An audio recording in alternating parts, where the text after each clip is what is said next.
Hello there, good people. Welcome to It's a Shaw Thing. I'm your host, Rob Shaw, here to talk a little fantasy basketball. We hoop it up in the NBA today. We concentrate on some of the guards who are available on your waiver wire. Number one, in Los Angeles with the Clippers, Marty Collins. A lot of people don't know who this guy is. He was a backup of the backup for the New York Knicks for a couple of years out of college at Temple, and then was involved in that Zach Randolph trade to LA.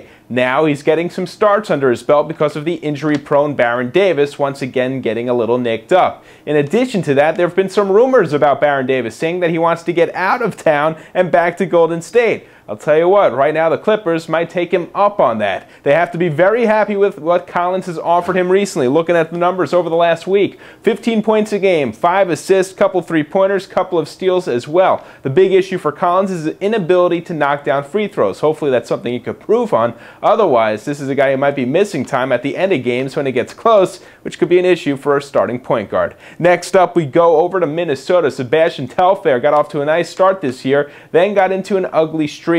Put him back on the bench, but nowadays he's back in the starting lineup. Why? Well, Randy Foye is more of a scorer than a passer, so they ping Telfair back out there. He's got a very good handle, also is able to knock down some shots, but most importantly, he gets the ball around. In the last week, he's averaging 8 assists a game, as well as his 12 points. He's not going to knock down any three-pointers, but he can pick up a couple of steals. Next up, Von Wafer of the Houston Rockets. This was a big star at Florida State University. Perhaps he went to the NBA a little too early. Actually, at one point was out of the NBA. Now he's back in, and now he's getting a couple of starts under his belt because of injuries, first to T-Mac and now Ron Artest. Not sure how much longer this guy's going to get a chance to play, but he has proven something. He's got good size. He's got a good jump shot. If he gets 30 minutes a game, he could give you at least a dozen points. And finally, we're up to J.J. Redick, another former ACC foe, but this guy also a good outside shooter, but that's all he offers. And I'll tell you what, in Orlando, he's finally been knocking them down recently.